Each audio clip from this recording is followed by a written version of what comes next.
அதில் ஒரு சின்ன வருத்தம், மேம் சகிலாவை நான் லவ் பண்ணுற மாதிரி என்னை கொடுத்துட்டாங்க. அது ஏன் கொடுத்தாங்கன்னு தெரில, என்னை கலாய்க்க இருக்கா என்னன்னு.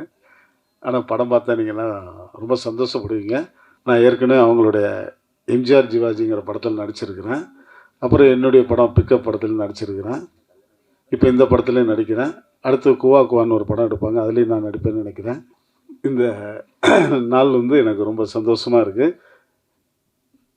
இந்த படம் இந்த ஆடியோ லான்ச் ரிலீஸ் ஆக 3 நாளைக்கு முன்னால் எல்லா யூடியூப்லேயும் எல்லா இதுலேயுமே நான் செத்துட்டேன், பவர் ரொம்ப கவலைக்கிடமாக இருக்கிறாரு போட்டாங்க.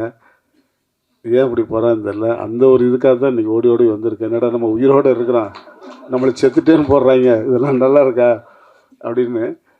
ஏன்னா எனக்கு வந்து அதாவது சென்டிமெண்ட்டாக பார்க்கும்போது பிக்கப் படத்தில் நானும் வனிதாவும் சீன்ஸ்லாம் நடிச்சிருக்கிறோம். அதில் ஃபோட்டோ ஸ்டில் எடுத்தோம்.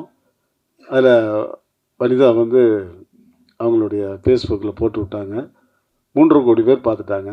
ரொம்ப சந்தோஷமாக இருந்துச்சு. ஆனால் படமே எடுக்கலை, வெறும் ஃபோட்டோ ஸ்டிலுக்கு 3 கோடி பேர் பார்த்துட்டாங்க.